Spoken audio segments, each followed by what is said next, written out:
Hello students. आज से हम एक नई सीरीज स्टार्ट कर रहे हैं, कार्टून बेस्ड क्वेश्चंस।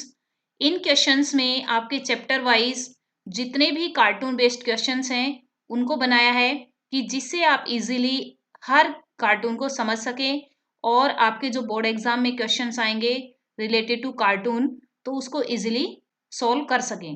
क्योंकि जो फर्स्ट टर्म एग्जामिनेशन होंगे उसमें भी कार्टून से रिलेटेड क्वेश्चंस आएंगे और उन क्वेश्चंस के आपके ऑप्शन होंगे, तो आप ऑप्शन तभी कर पाएंगे जब आपको वो कार्टून क्लियर होंगे। तो स्टार्ट कर रहे हैं आज हम chapter number first, second book, challenges of nation building, most important questions related to cartoon based questions. Let start. Cartoon number first, ये एनसीईआरटी के पेज नंबर 9 से है। तो इसमें आप देख रहे हैं कि ट्रेन है जो फुल ऑफ पीपल है, इसमें काफी लोग आपको दिखाई दे रहे हैं। तो ये किससे रिलेटेड है, अब क्वेश्चंस देख लेते हैं। Question number 1, what does the picture depict? इस पिक्चर में क्या शो किया गया है? तो इस पिक्चर में train full of refugees living their homes, कि जो ट्रेन है वो फुल ऑफ रिफ्यूजीज है, जो ऐसे पीपल जिनको अपना घर छोड़ना पड़ा था ड्यूरिंग पार्टीशन, तो उससे ट्रेन फुल हो गई है, अपने घर को छोड़कर जा रहे हैं। सेकंड क्वेश्चन है, what do you understand bye communal zone? जो कम्युनिटी बेस पर जोन बने थे वो कौन कौन से थे? Areas which were divided on communal lines, that is Hindu Sikh zone और मुस्लिम जोन। 2 जोन डिवाइड हो गए थे क्योंकि इंडिया के भी पार्टीशन हो चुका था। 2 पार्ट हो गए थे, एक हिंदुस्तान दूसरा Pakistan. Same way community base के ऊपर भी पार्टीशन हो गए थे, हिंदू जोन और Muslim zone. Hindu related to Hindustan and Muslim related to Pakistan. Next question number third, which cities were divided into communal zones? ऐसी कौन सी 2 सिटीज थी जो कम्युनल जोन बनी हुई थी? अमृतसर और कोलकाता। अमृतसर और कोलकाता ये 2 सिटीज थी जो कम्युनल जोन से रिलेटेड थी। Next question number 4, mention consequences of partition. जब पार्टीशन हुआ ड्यूरिंग 1947, एक साइड हिंदुस्तान दूसरी साइड पाकिस्तान, तो उसके मेन कॉन्सिक्वेंसेस क्या क्या हुई थी? आंसर है इसका, partition triggered riots, mass casualties and a colossal wave of migration. जब पार्टीशन हुआ तो दंगे फसाद स्टार्ट हो चुके थे, लोगों में डिफरेंस आ चुका था, हिंदू और मुस्लिम के बीच में काफी डिफरेंस हो चुका था, और कोलोसल वेव ऑफ माइग्रेशन, एक लार्ज क्वांटिटी में माइग्रेशन की प्रॉब्लम क्रिएट हो गई थी। जो पाकिस्तान में हिंदू पर्सन रह रहे थे उनको अपना घर छोड़ना पड़ा, और जो हिंदुस्तान में मुस्लिम पीपल थे उनको अपना घर छोड़ना पड़ा, जिसके रीजन से बहुत सारी प्रॉब्लम क्रिएट हुई थी। नेक्स्ट कार्टून, ये एनसीईआरटी की बुक के पेज नंबर 21 पर है। Question number first, identify the person in the centre of the cartoon and mention the challenges surrounding him. इस कार्टून में जो सेंटर में है वो कौन सा पर्सन है और इसके सामने क्या प्रॉब्लम क्रिएट हो रही है, कौन से चैलेंजेस है? आंसर, पंडित जवाहरलाल नेहरू जी, कि जो हमारे प्राइम मिनिस्टर थे उस टाइम, वो सेंटर में बैठे हुए हैं। Who faced the challenges of integration of princely states? जो प्रिंसली स्टेट्स थे 565, उनको इंटीग्रेट करने के लिए, मीन्स उनको इंडिया में मिलाने के लिए, इंडिया में मर्ज करने के लिए एक प्रॉब्लम क्रिएट हो रही थी। क्योंकि कुछ ऐसे स्टेट्स थे जो प्रिंसली स्टेट्स थे, वो रिफ्यूज कर रहे थे कि हमें इंडिया में भी नहीं मिलना है और पाकिस्तान में भी नहीं मिलना है, तो उसकी प्रॉब्लम थी। साथ में एक प्रॉब्लम और क्रिएट हो चुकी थी कि according to language states demand कर रहे थे, we want separate state according to language. तो ये प्रॉब्लम पंडित जवाहरलाल नेहरू जी के सामने आई। सेकंड क्वेश्चन है, what does the picture actually refer to? Mainly जो फोकस किया हुआ है इसमें, जो ये कार्टून दिखाई दे रहा है, मेनली इसमें क्या प्रॉब्लम क्रिएट हुई है जिससे जवाहरलाल नेहरू जी इतने परेशान दिख रहे हैं? तो मेनली जो प्रॉब्लम थी वो क्या थी? To the problem of reorganisation of states on linguistic basis with the fear of disintegration in the country. Main problem थी, स्टेट्स की डिमांड की गई थी लैंग्वेजेस बेसिस पर, लिंग्विस्टिक बेस पर मीन्स लैंग्वेज बेस पर।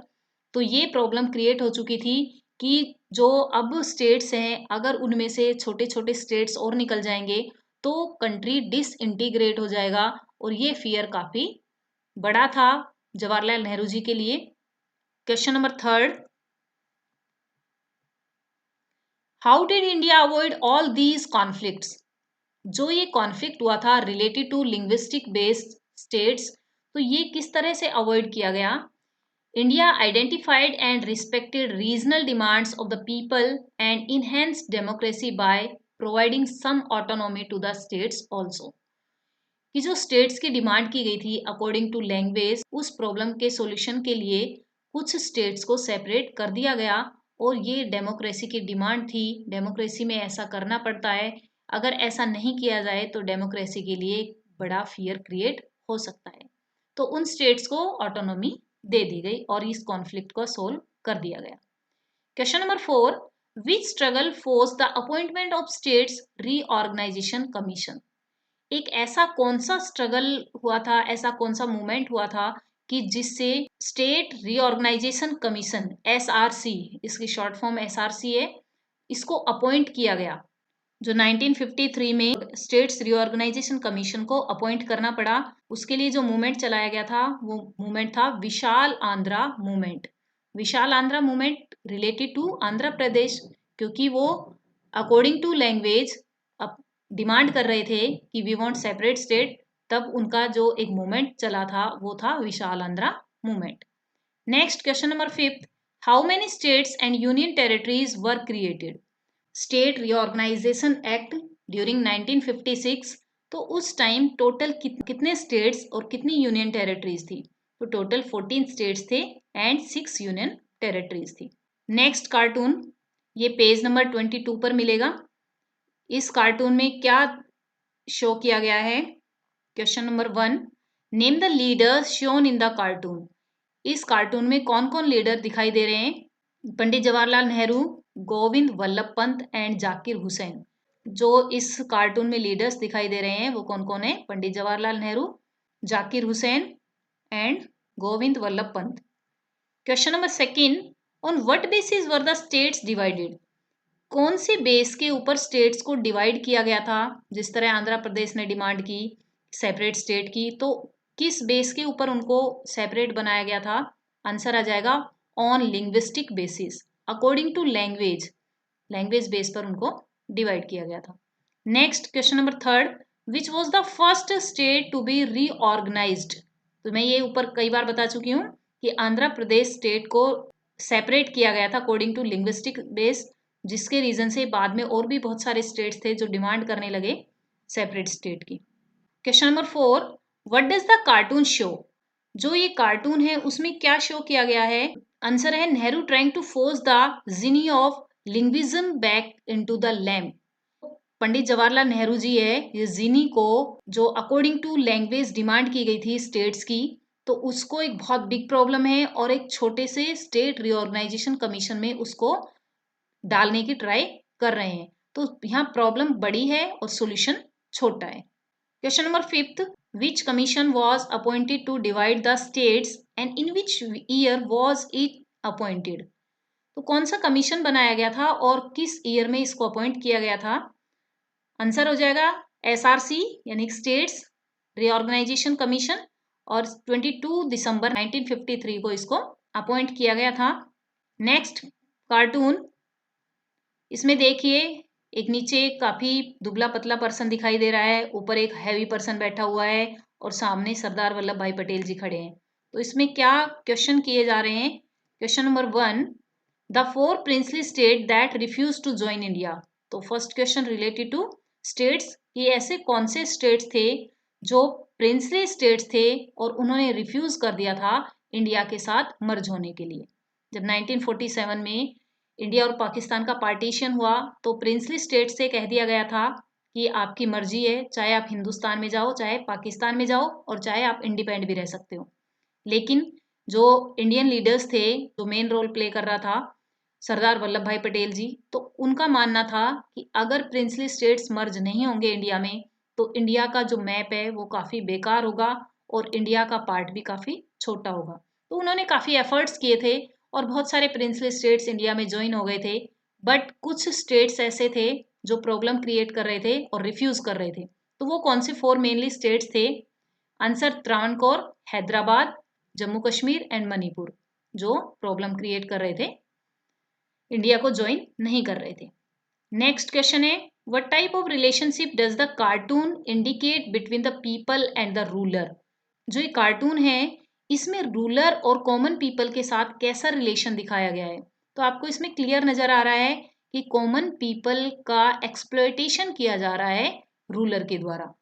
The cartoon indicate the relationship between the ruler and the people as master and slave, कि जो एक मालिक और नौकर के बीच में रिलेशन होते हैं उस तरह से दिखाया गया है। The ruler were ruling where in the people had no rights and they couldn't even speak against the ruler. जो कॉमन पीपल थे उनको किसी भी तरह का कोई राइट नहीं था अपने रूलर के अगेंस्ट बोलने का। The rulers oppresses and exploited the people, जो रूलर थे वो एक्सप्लॉइट कर रहे थे कॉमन पीपल को, इनको डिप्रेस कर रहे थे। तो ये इस पिक्चर में डिपिक्ट किया गया है। सरदार वल्लभ भाई पटेल जी डिमांड कर रहे हैं कि आप उठो मत, बट जो आपके नीचे इसको मुझे दे दीजिए।